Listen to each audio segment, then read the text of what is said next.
Hey everybody! Welcome to Friday the 13th, the series. I'm your producer, Robert. And I'm your guest, Steven. And after a complete, spoiler-filled recap of the episode, we are going to discuss the show you either just learned existed or always wondered how it existed.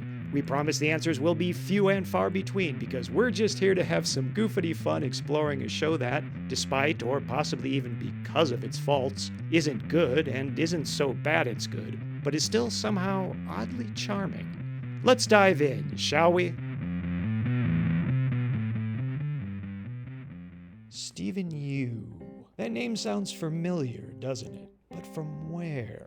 Oh, right. This very podcast. Yes, Steven gets name dropped twice per episode, during the Requiem for a Psychopath advertisement, and in the closing special thanks. For you see, he not only provided the art for Requiem, he also created the graphic assets for this show you've seen on the Inner Demon Entertainment website or wherever you get your podcasts. After my cheeky synopsis of the episode up to the first commercial break, we'll get to know Steven a little better. Spoiler alert, he doesn't really like horror that much. Then, on that awkward footing, we'll try to glue back together the broken vase of insanity that is this show. Last but not least, we'll reveal our curios of the week. If you too don't like horror, but got roped into watching this episode by a friend and collaborator, you can currently see every episode of Friday the 13th, the series, gratis on YouTube. Both a link to the show and evidence of Steven's artistic prowess can be found on the Inner Demon Entertainment website. Episode 14, Bedazzled. Okay, so this episode is probably about a haunted sequin ball gown or something. One would, whoa, an underwater sequence? Awesome! Friday, you truly never fail to surprise. It's just ambiguous stock footage floating over a large vessel on its side, and I'm sure most people would rightly dread the interminably slow and boring dive sequences of the past, but this is catnip to me and James Cameron. And one of the writers of this episode is Alfred Soule, who shares credit for writing and was the director of 1976's Alice, Sweet Alice. Auspicious beginning. What's this? The director is Alexander Singer, an early collaborator of Sir Stanley Kubrick? Well, pack it in, boys. This promises to be a short review, as I'm sure everything will be above board. Through a series of montages, we penetrate the wreck to discover fish. And now we're up on the surface where it's suddenly dusk, a complete betrayal of the brightly lit footage we just saw. On a modestly sized dive boat, the reason for this temporal whiplash becomes clear when our antagonist du jour, Jonah, aims a beam of light from an enormous lantern at the ocean's surface. And by enormous, I mean almost 3 feet tall, making it quantitatively as ridiculous as the Cupid statue in Episode 3, Cupid's Quiver. A diver named Davy surfaces, proclaiming his search for treasure a success. Fun fact, Davy is played by J.J. Maccaro, an actor and stunt coordinator for Friday the 13th the series, who has worked on a laundry list of projects over the years, including Arrow, Supergirl, DC's Legends of Tomorrow, The Flash, and one of his most recent credits is as a stunt coordinator for Final Destination Bloodline.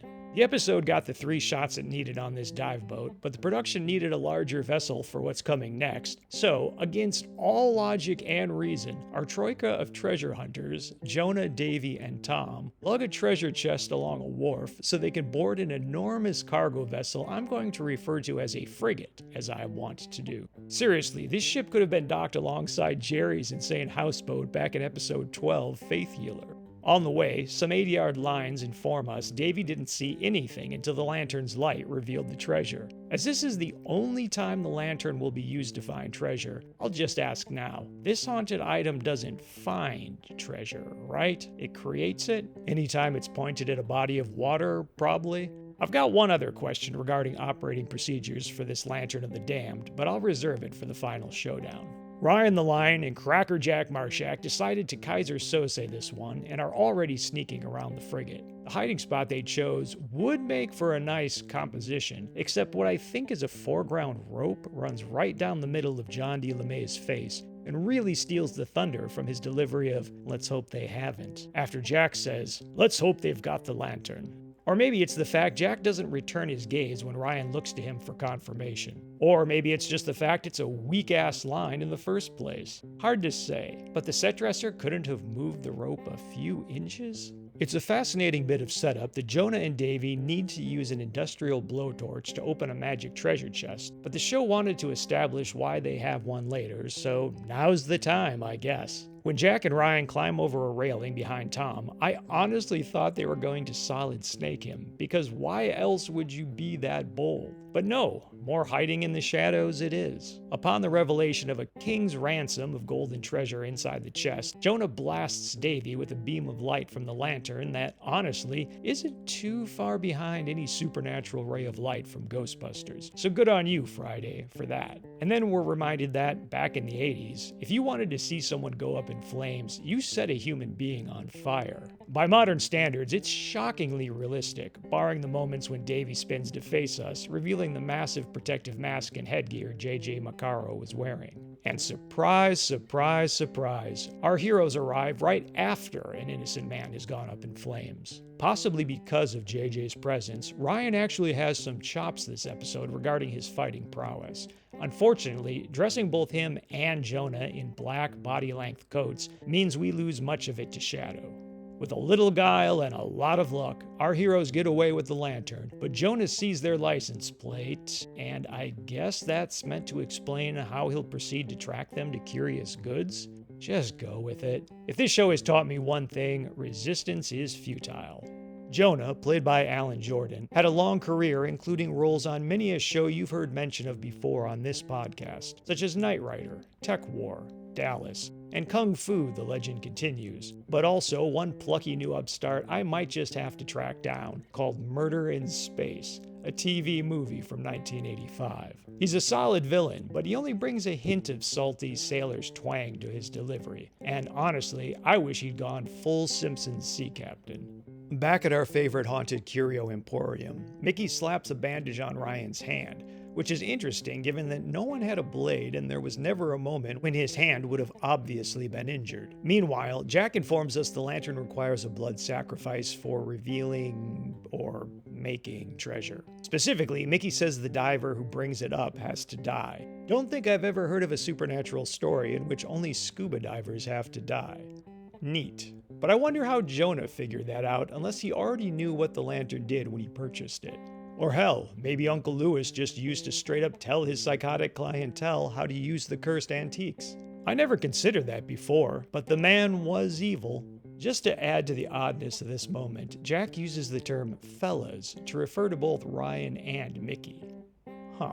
And with that, Ryan and Jack head off to an astrologer convention and will serve no further function in the story. Yes, it turns out this is a trapped in a small space bottle episode. The Die Hard episode of the series, if you will. Or maybe a reference to Star Trek The Next Generation episode, Starship Mine, would be even more apt. If this was your first time watching, I can't imagine what you would have made of it. Then again, I suppose the same could be said of Starship Mine, except that was fantastic. Odd that Jack claims the astrology convention is in town, given that everything else regarding their storyline plays out like a road trip gone awry. But he just referred to Mickey as a fella, so maybe he plays as fast and loose with language as he does with the ladies. Fascinating detail that the telephone booth outside Curious Goods is tagged with graffiti. That does not seem consistent with the gentrified vibe of the neighborhood, but perhaps I'm just failing to recognize an early Banksy. When Jonah uses said telephone booth to call the shop, Mickey answers with a stern hello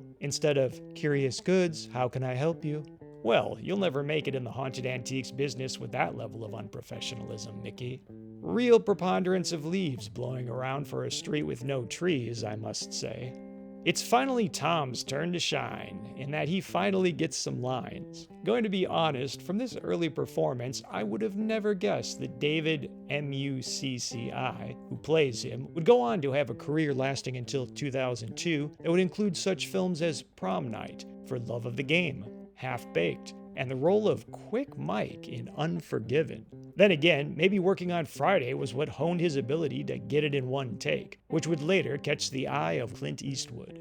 Jonah knows Curious Goods has a vault, as he mentions having purchased a haunted curio from Uncle Lewis. It's a neat connection to the established lore, and I believe our first instance of a character referencing having purchased an object from Uncle Lewis, but, like the blowtorch, serves no function since Tom literally just said that Jack mentioned putting the lantern in a vault. Interesting that this story almost follows the antagonists as if they're protagonists. But since the only other storyline amounts to Jack and Ryan are driving in bad weather, I can understand why we're doing it this way. What's this? Still more foreshadowing? Well, I guess it would have to be, as I can't think of any other reason Mickey would take down this Rococo mirror, save the storm outside that's so powerful it's making every object on the shop's walls flutter by way of either an indoor breeze or brick walls so old they're buckling like the Tacoma Narrows Bridge. And if you're listening to this, I know you get that reference. Now for hands down the strangest aspect of this episode. Mickey receives an unrelated call from her friend Jenny, whose sister has gone into labor and so enjoins Mickey to babysit her snotty son Richie.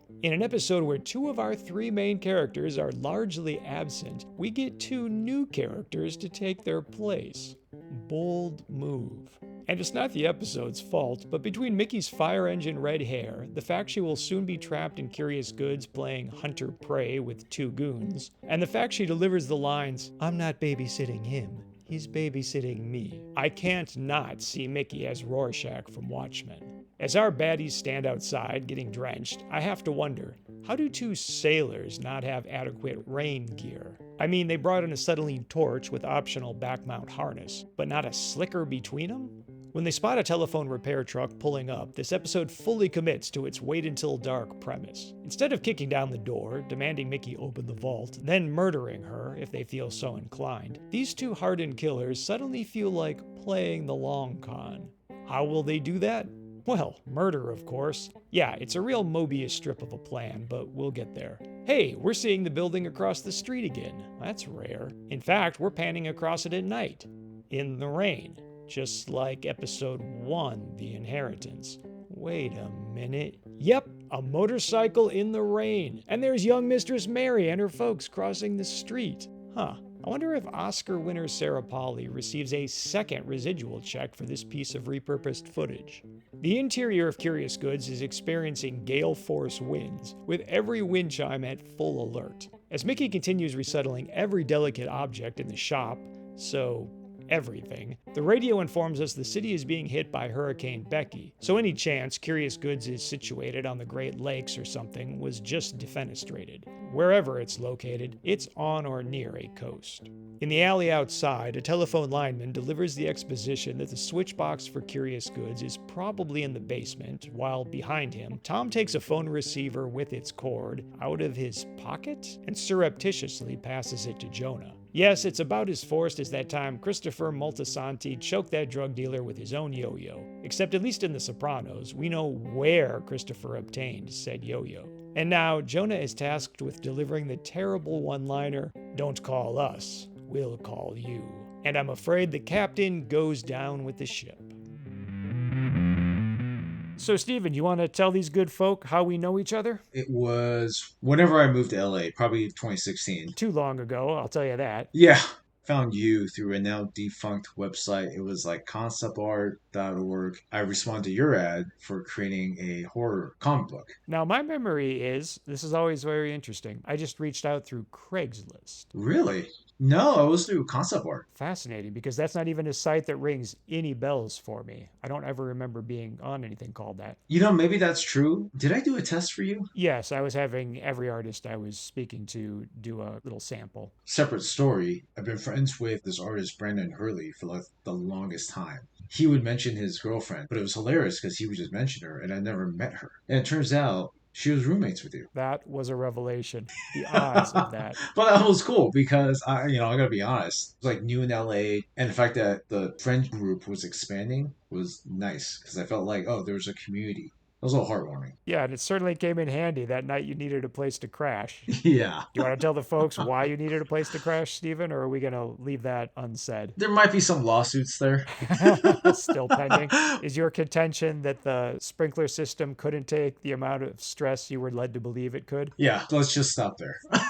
You might actually be the first person I've had on the show that, and please correct me if I'm wrong, actively kind of doesn't like horror. It's not that I don't like horror. It's okay. There's no judgment here. It's more the mood that I'm in. You're saying your life is dark enough, you don't need horror films in it? What would you classify as horror movies? Would you say The Substance is a horror movie? Personally, I think that falls under the subcategory of body horror. When it comes to body horror, that is difficult for me to watch. Would you also put what's commonly known as torture porn in that category? Yeah, like those Saw movies. I can't believe it, but I was led twice to two Saw movies. And it's for life, I couldn't do it. My eyes were closed all the time. But The Shining, I can do. Actually, there's a television show that came out in Taiwan, because I'm all about studying Taiwan these days. That's my heritage. Yeah, that's very cool. I had no idea you were doing that. Oh, thanks. There was an incident, I think it took place in like the late 60s and all the way to like at the end of the 80s. And it was crazy. I didn't realize I was born in it. It's called the White Terror. And Taiwan's under martial law for a long period of time. Uh-oh, what did white people do to you now? Yeah, actually, it's the Chinese people. Interesting. Well, I guess I know where this episode isn't going to be broadcast. Please continue, Stephen. It will definitely not go to mainland China. The KMT government placed Taiwan under martial law for the longest time. And there's a lot of talk about people disappearing. Taiwanese people were fed up with the KMT government, so they would lead these intellectual protests, rebellions, and this revolutionary thought was suppressed. It's pretty horrific. I mean, there's countless stories about what happened there. I just couldn't believe that I was born during that time. There's a show called Detention. It is apparently based on a very popular indie video game that was developed in Taiwan. The show is about these school children. There's a little bit battle royale, maybe? I don't think so. I think they just stumble upon this alternate realm that looks like a demonic version of their school. They encountered all these demons, and these souls were tortured or killed during the White Terror. Oh, that got real. Yeah, and I was like, oh, that's actually kind of cool. So in one part, you could study the history, but that part, enjoy the horror element. So if it's that, I'll watch it. Sounds like you're a little more into the supernatural horror, the thinking man's horror. Yeah. Would you say you're a fan of any of these following films? The Exorcist? No. Not a fan. No. Texas Chainsaw Massacre? No. The Thing? No. Absolutely not. Okay. After I saw that thing come out of the dog or the guy, Yeah. and it was like the mutated head, hard pass. I do not consider this a horror film, but I'm going to guess you are a fan of John Carpenter's Big Trouble in Little China. Not a big fan, but I enjoy it. Oh, I thought maybe you would have been a big fan. Okay, last one. How about The Sixth Sense? Yeah, I really enjoyed it. It was heartfelt. Do you happen to read any horror comics? I actually picked up 2 horror mangas. Really? They're art house style graphic novels, but I put them away because I did not want my cats to get at them. Actually, one of them is right here.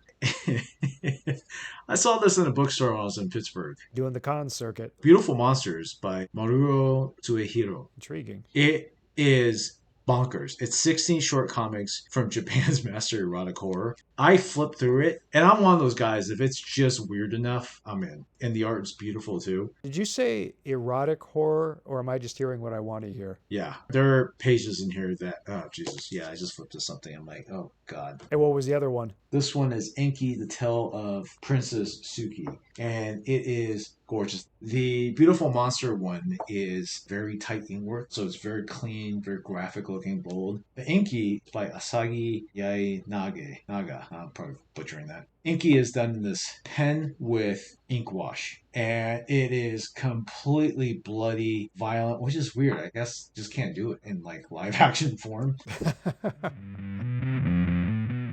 Luis Roby, who plays Mickey, does an admirable job carrying on one side of a phone conversation in which we learn wherever Ryan and Jack went, they can't get back to Curious Goods tonight. It's not Shakespeare, but the scene is done as a single take with no edits, so I'll give it to her. Unfortunately, the very moment she puts the phone down, Jonah cuts the line, which sparks? You accidentally also clip the power, buddy? I'm not up to code on commercial phone regulations of the 80s, but didn't the lineman just tell Jonah that the phone junction box would be in the basement of Curious Goods? I only bring it up because Jonah didn't just cut a line. He cut a line inside a box mounted outside the building, but I'll assume different box. Not to be outdone by Mickey, Jack and Ryan the Lion now have their own one-take scene in which they discuss their bad options and pad the episode with conversation that was already covered by the phone call. It actually gives me flashbacks to that conversation in the TV movie of The Shining in which Jack Torrance shoots down every suggestion Wendy throws out regarding how to get down the mountain, and the story is advanced not one lick. The only noteworthy moment here is Jack Marshak's use of the line, "off the beaten track." That a Canadian variant of "off the beaten path"? See, even text prediction expects that phrase to end with "path." Having donned their finest pilfered telephone lineman gear, Jonah and Tom enter Curious Goods and put their newfound knowledge of the phone box's probable location to good use by heading to the basement. It's a nice setup and payoff. If suspiciously convenient, both the box and vault would be found in the basement.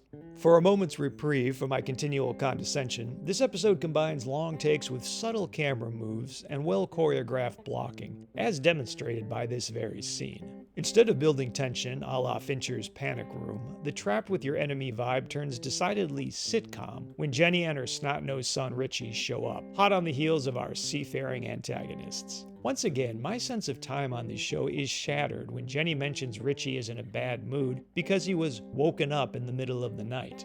Honestly, I thought it was between maybe 8 and 10 p.m. right now, and Jenny called much earlier. Was Mickey just going to stay up all night moving haunted Hummel figurines from higher to lower shelves? Is she an insomniac? Did Jack and Ryan head out on a road trip at midnight? Why does not one person, including Richie, seem the least bit tired? Why is Richie dressed like a young George Lucas? I think I'm losing my mind. With Jenny off to aid her pregnant sister, Richie hides for 2 seconds, then jumps out to scare Mickey in a moment that deftly sets up a relationship that will be paid off. I'm just kidding. It's total padding. Also padding is his request to read some of Ryan's comic books, but I'll give this one a pass because it's another connection to established lore. Stop the presses! We know Ryan is a fan of Green Lantern, and this episode's curio is a supernatural lantern. Will there be any reference, however subtle, to Ryan's beloved? Nope, I'll just tell you now, there is not. Our goons are flummoxed by the sheer grandiosity of the vault, which is why, between that and their elaborate con job, I almost start to sympathize with them as if they were the protagonists of a heist movie.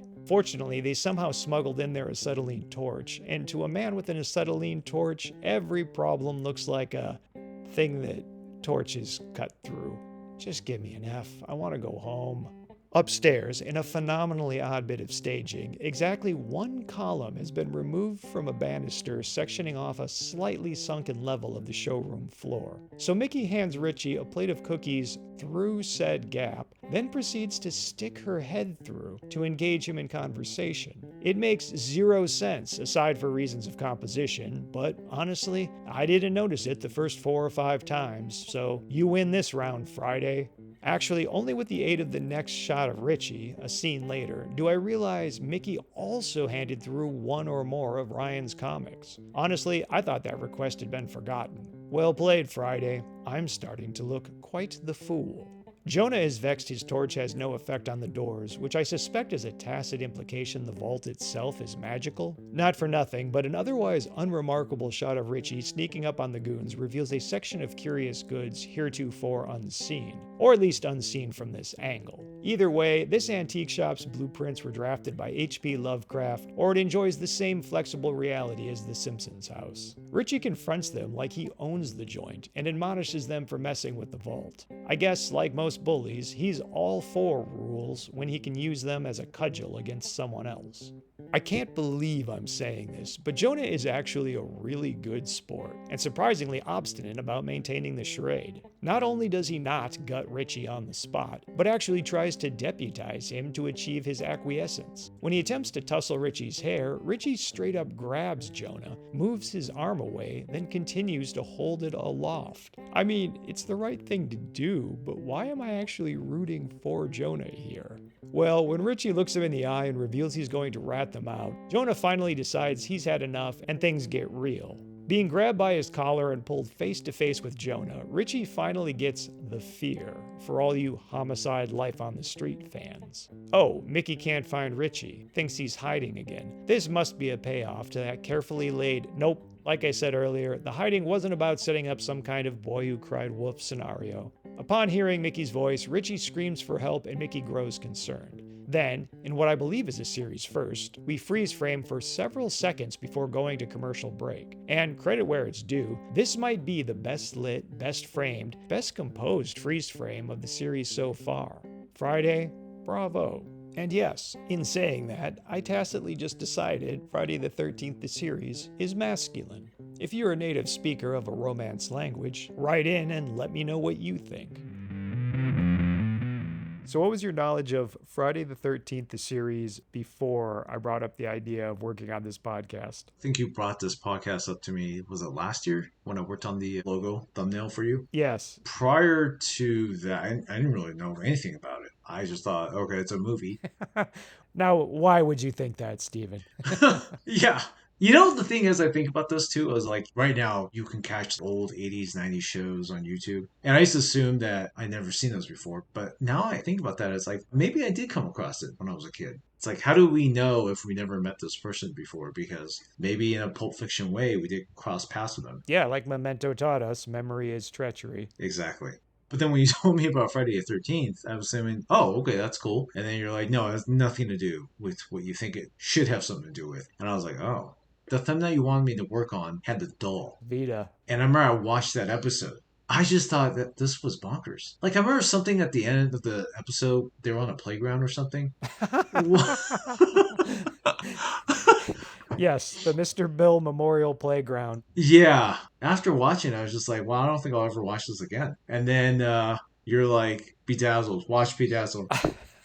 I'm so sorry. Yeah, I'm like, all right, here we go. It reminds me of my friend who's long gone, Dennis Rule. He was a great stuntman, martial arts actor, filmmaker, everything. And he loved really bad martial arts movies. I could only take so much, but he would show me some, and I'm like, wow, these movies are made. People make these. There's always somebody who says, this isn't art. I'll tell you what real art is. And I'll tell you, get better at composition, get better at perspective, anatomy, all that. And then I'm sure it's the same way with screenwriting. It's the same with makeup department. Like each department hears some version of that. And then you see these works like Friday the 13th. You're like, how did that bypass all the dogmatic things that we've been hearing about getting better at your work? Like, you're just watching this, you're like, wow, this is made. And it does not care about the fundamentals or basics of any kind of foundational work of art and storytelling. You totally get the show. Yeah, just amazing. You ever notice that same concept creeps up in martial arts, where if you go to a new gym, maybe you throw your jab with a little bit of an upward direction, and the coach there or someone you're training with will say, no, you get more power if you come down. Or it's like the whole debate about first two knuckles versus last three knuckles. Mm-hmm. And it's all good information, and you should always try to grow, and you should try it. But sometimes you go from place to place, from instructor to instructor. Yeah. And everyone tells you, no, do it a different way. No, you're doing it completely wrong. Start over. And at some point you have to go, but I've been doing it for like 10 years. Do I not even just have a kernel of correctness somewhere inside of me? And sometimes you do it your way and you do it the new way, and you're like, there's no real difference here. Yeah, that way works too, but maybe all roads lead to Rome here. Yeah. And at a certain point, you just decide maybe that, quote, wrong way of doing it is my style, and maybe that's okay. Yeah, I hate putting these guys on blast, but without naming names. This is the forum. Yeah. Go for it. Ever since moving to Reno, I haven't really found a school to train at. So I just dropped like some small monthly rate at the UFC gym because they have bags. There are always these two guys. One guy really wants me to fight. They're like caricatures of old boxing movies. Wants you to fight him or just wants you to fight in general? I think they're like old martial arts heads that want to recruit young fighters so they could, I don't know, maybe solidify like their legacy or something. I don't know what the hell's going on. But every time I'm training, it's like they're talking to me. They seem like nice dudes, but they have all these opinions, which is fine. Everyone has opinions, especially nowadays with social media. But they want to be your coach. Yeah, and it's like you said, the whole jab up, jab down. Well, one of them's like, make sure the palm's down when you throw a hook. The great palm down, palm vertical debate. Yeah, I'm in the middle of a drill. They can't read the room. Oh, you ought to do this. One day I just got rude. I go, I am here for a very limited amount of time before I have to go back to work. So if you wouldn't mind, I need you to not talk to me. They didn't know what to do with that. And I was like, sorry, but I'm not trying to be a dick, but I'm not training. Like, leave me alone. Just let me do my thing. They don't respect the fact that you've trained long enough that maybe you know a little something about training yourself and don't need constant guidance and supervision. Yeah.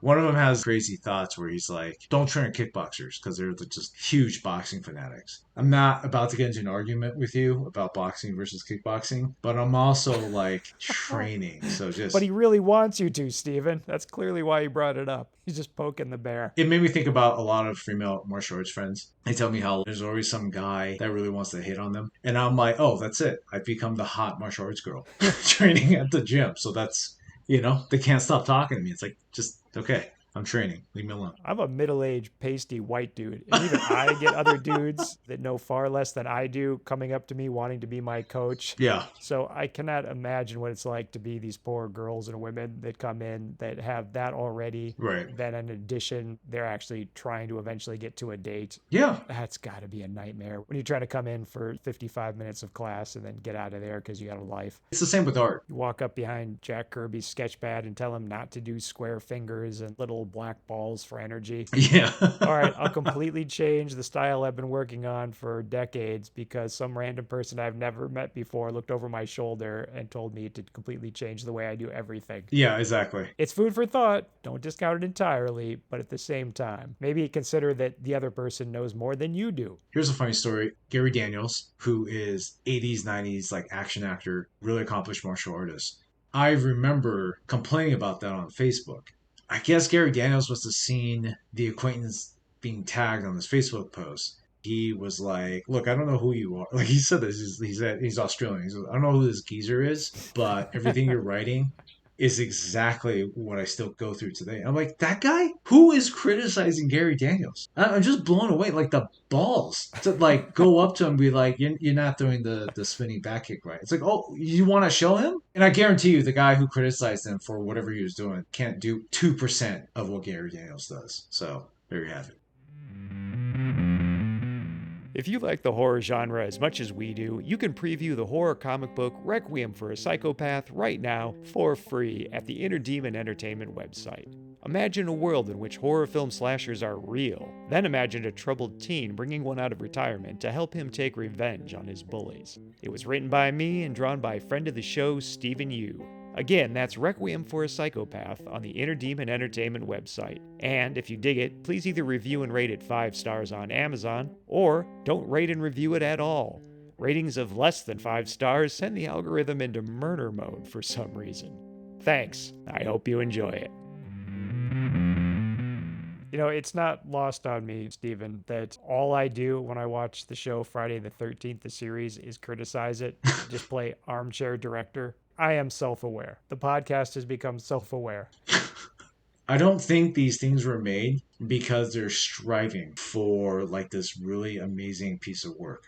When it comes to my stuff, it's craft first, product second. And I don't think a lot of these movies or shows that are direct to video, like B-rated, I don't think they're going at it with that mentality. So it's okay to have fun. I mean, they're unintentionally hilarious. So you can kind of like poke fun at, But I think it's when you're trying and it's really terrible, like an Amir Sherman movie or like an Albert Pune movie, or in the case of Friday the 13th, any of these. I think it's public domain to make fun of them. You kind of just answered my question, but what would you compare Friday the 13th, the series, to? It actually reminds me a lot of 80s, 90s B movies, especially like the action stuff, because that's what I know best. Yeah, you mentioned straight to video a second ago. I assume that's kind of what's on your mind. The Bedazzled episode, I'm not going to lie to you, it took me 2 times to start that episode. Oh my lord, dude. Yes, that's the spirit. Nobody gets through an episode in one go, and they're only like 45 minutes. There's something about the way those episodes are filmed. It just reminds you of those 90s movies. It feels like 45-minute opening. That's it. They pull the thing out of the water, and it's like, that's it, yeah, shine the light. And I'm kind of like, okay. Just to be clear, it starts off scuba diving. Yeah, I know. And how do I know? Because I feel like I've been watching it for 30 minutes now. I was like, oh God, an underwater sequence back in the 80s. This is going to be death. Yeah. Steven is going to be bored to tears right off the bat. I mean, I'm a sucker for underwater stuff, so I was actually kind of interested, but anyone else is going to be, oh, this is like watching paint dry. Yeah, exactly. That's what I felt. And they're mumbling like, yeah, and I'm like, what? What is this dialogue? Yeah, it's all ADR'd. Yeah, it's a complete ADR. And none of the camera is like directly on the people. There's no like close ups, there's no pickups, there's no reaction, anything. There's no coverage. No coverage at all. It's a complete voyeurism. That's what it feels like. The most boring is voyeurism. It's anti-voyeurism. Yeah, like Taiwanese folks might get this reference, but it feels like a Bo Xiaoxian movie. He has these movies filmed from like far away, and it's like old time Taiwan in like the 30s or something. Families are talking, but it's ADR. Some of the audio is like completely inaudible, and you're like, what? And it cuts to something else. You go, okay. Or as my dad would say, movie cuts to black. He goes, what the you know? Anyway, that's how I felt about the opening. And then finally, like, he shines the light, the guy dies. And I go, oh, okay. All right. Cool. That's what the lantern does. And then those two, whatever they are, archaeologists or whatever, and it doesn't even matter. See, that's the funny part. You're just like, here's two people. They come in, they have a quote unquote fight scene, and I'm like, this is painful. There's no blocking. It's just, I don't know. I just felt like on the day of the shooting, they're just going like, oh, we got like an hour, so plan something. Go ahead. After your comment about how boring the fight scene on the stairs was, I noticed this episode kind of has a stair fight scene motif. Yeah. You might recall at the end where Mickey gets knocked against the rail, tells Richie, the little kid, to chuck the lantern over the banister, and then Jonah comes running out, and she essentially double legs him from the ground somehow and sends him flying over the banister. It's wild. By the way, that reminds me, my favorite part. How do you end that beginning staircase fight in the boat? I'm going to go ahead and just chime in for the folks at home. Stephen is referring to Jack Marshak and Ryan stealing the lantern and then getting in their car and driving off. And we cut to Jonah looking really intently at the license plate, which I think is supposed to tell us, the audience, that's how he's able to track them. Right. But that makes no sense. No. He's not a cop. He's not a private detective. Right. How is he trailing the car to Curious Goods? It makes no sense. And did you notice that after they discover the treasure on the first ship, they actually transport the chest to a different ship? Yes. Or really, they're on a boat when they discover the treasure. Right. And then technically they transfer it to a ship. It has two different boats. Right. And I think I can tell you why that is. It's because the ship that they use as a home base is way too big to be filmed out on the ocean. Okay. So they want exterior shots of a boat. So they're on something a little bit more like the size that went after Jaws. Okay. But you can't have the, quote, action scenes, and you can't have Jack and Ryan sneaking aboard that. So they go from a boat to land to a giant ship, which I'm just going to refer to as a frigate, which was something I started doing 2 episodes ago when we also had a giant ship inexplicably in the episode. In that case, it was one dude who lived on this ship that was like the size of a cargo ship, man. It was insane. And he wasn't rich or anything. He was a debunker of faith healers. Yeah. I'm telling you, the show just loves ships. I can't explain it. Sorry to go down the rabbit hole there. I know that was way more than you wanted on that little point, but it's just such a weird little thing where I'm like, wait a minute, they're on a boat. Why are they going to land just to go back to another boat? Yeah, it's on the second boat. And now I'm thinking about it. I was like, yeah, wait, there's 2 boats? Yeah, and that second one is enormous. They're a crew of like 3 people, and they killed one of their own. They're 2 guys. We're going to find this treasure, bring it up on this boat, and then we're going to put it on the big boat that you found. I don't understand the logistics of how the haunted item works, because technically the ability of the lantern is that you use it to find treasure, but then it demands a blood sacrifice. Right. And possibly it has to be the person that actually found the treasure. That point seemed a little unclear. How would you know that? How would you know, oh, I now I've got to kill that guy because this thing demands a blood sacrifice? Yeah, there's a dialogue in there that I thought was bonkers. It was like one person was saying every time a treasure gets found, a diver gets sacrificed. I just thought that was insane, like a diver. I was just why like that was so specific. I was just thinking like why couldn't it just be someone who was like in the water or something, or just like they found the treasure. But it's just very specific. It's a scuba diver. It's like okay, couldn't it just be a treasure hunter? And it begs the question, does the lantern help you find a treasure or does it make treasure? Yeah, Is it just anytime you flick it open and it hits water, oh, if you go down now, you're going to find treasure? you're right. The logistics of it are always ridiculous and bonkers. And that's one of the things I love about the show. Some shows have a monster of the week. This series has a curio of the week, and so do we. Believe me, no one paid us for the following endorsements, and once they hear the show, it's more likely they'll pay us to retract them. We just want to share some cool things with you while simultaneously using our platform to give a little free promotion to those without a massive advertising budget. So, Steven, what is your curio of the week? My curio of the week is a Taiwan action film from the 80s. It was on KTSF 26, and I recorded it. And then I showed my friends, and I was like, you guys gotta watch this. And it was absolutely insane. It's slapstick meets that classic Hong Kong style action. It's called Book of Heroes. The whole movie just does not chill the F out.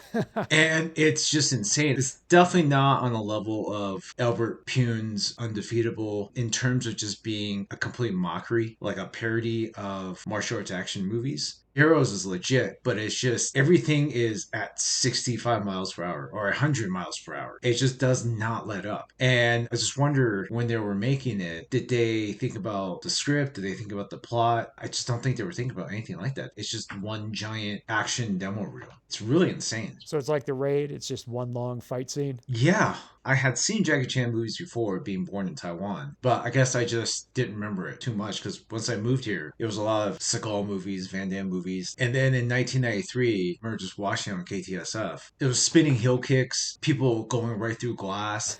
If you took the finale of Police Story 1, but you made that every 5 minutes, I guess as a kid, it was like a sugar rush. But at 43 years old now, I'm tired just watching. I actually found like a bootleg copy. I was watching online. I'm Or like, even I better. can't. I had to pause it after every. Yeah, yeah, exactly. Sounds like it's the only way to watch this kind of film. Yeah. You got it from a guy who sold it to you from inside his trench coat. Can you give us a brief sense of the plot? 3 female cops try to take down the bad guy. I'm listening. Yeah. And it's very, very Taiwanese, which means there's a lot of slapstick comedy mixed in with crazy action. Somewhere in there is a is a treasure hunt. Is something with a map to like some kind of gold bullion. I don't know, man. So there's a little Goonies in there too. Yeah, Sounds like Taiwanese action Charlie's Angels with a little Goonies sprinkled in. I guess so. There was a Taiwanese actor. He was like a comedic actor. This guy, I might be saying his name wrong. Kukwa, which is like bitter melon or something like that. I'll defer to you on that one. Probably saying it wrong. Some Taiwanese listener right now is like probably getting angry listening to me. I remember he was in the movie. He was playing it pretty serious. I was like, oh, okay. Because I remember him from just a lot of late night talk shows where he's pretty funny. Besides that, like I don't really know too many people. And then upon recent viewing, I noticed that Yukari Oshima's in there, and she's amazing. I remember her fighting Moon Lee in one of those Hong Kong movies, also from the 80s. She's just badass. Movie just has one giant fight sequence after another. That's the most I can remember. Does it make any more or less sense than this episode of Friday the 13th, the series? Oh boy. Tough one. They're about on par with each other. Yeah, it's like just absolutely nonsensical. You're kind of like, okay, there's a lantern that shoots beams. For some reason, whoever the main actress is, she was being very sly about this very traumatizing, murderous event happening. Mm-hmm. She couldn't tell her friends at the end. And I was like, what? That's not like I'll just keep it a secret. No, you were about to get murdered by a guy with this like nuclear lantern. Meanwhile, your two friends, your associates, were at some convention or whatever it was. And then when you came home, you couldn't tell them and you had a sly smile on your face. Like, I just didn't get it at all. I was like, the plot motivations are all over the place. For the folks at home, Stephen is talking about our episode of Friday the 13th, not this Taiwanese action film. Or I don't know. It could be the same movie, the same show. I don't know. At this point, you feel like you dreamt both of them? If someone told me that in Book of Heroes, someone pulls out a lamp and it shoots a laser beam, I go, yeah, sure. Sold in the room, Stephen. I'm going to check this thing out. My curio of the week is the YouTube parody music video Fighting Trousers. I don't pretend to know the full story behind it, but I've managed to suss out this much. 14 years ago, steampunk persona Professor Elemental starred in a chap hop music video diss track as part of his ongoing beef with the chappest persona, the nefarious Mr. B, the gentleman rhymer. For any of that to make sense, permit me to explain that chap hop is a musical subgenre that blends hip hop and or rap with neo-Edwardian and or steampunk culture. Picture a man in a straw boater hat, rocking a full Van Dyke, plucking a ukulele while he freestyles about bling, such as his Swiss pocket watch and pimped-out penny-farthing bicycle. For context, the premise of this particular ditty is that Professor Elemental has received a biting telegram from Mr. B, prompting Professor Elemental to request that Jeffrey, his manservant, I presume, fetch the professor's fighting trousers. Once donned, he proceeds to lay the lyrical smackdown upon Mr. B, including such devastating sonic blows as, "A new career might be more rewarding. I'm a bright Brighton peer. Your rap's Piers Morgan." It's truly a fascinating glimpse into a world I would have never imagined existed, and although I've since sampled other chap hop tunes, there's something about this one I keep coming back to. Truly lightning in a bottle. So like it, repost it, sing its praises to the heavens, and should you ever deem it necessary to send a missive to Professor Elemental, you best remember to use the Queen's English. That's it for part 1, but good news! Stephen will be back with us next time to conclude our discussion of episode 14, and to make some wildly unfounded predictions in our bespoke segment, Crystal Ball. In the meantime, if you'd like to see more of his artwork, and you should, find him on Instagram at SYUArtist, or, better yet, head on over to his website, SYD Studio Presents, and learn more about his work, his newsletter, and his mentorship opportunities. If you thought this episode started with a bang, wait until Mickey enlists a 10-year-old boy to help her murder a maniacal sea captain. And will characters once again attempt to hide in rooms that just don't permit hiding? Join us next time to find out.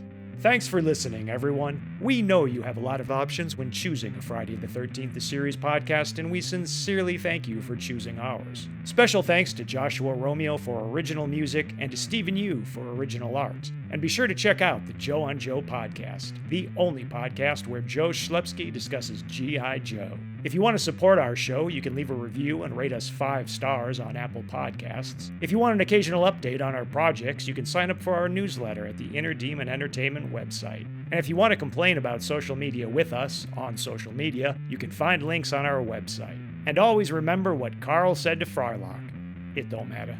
None of this matters. Good night, everybody.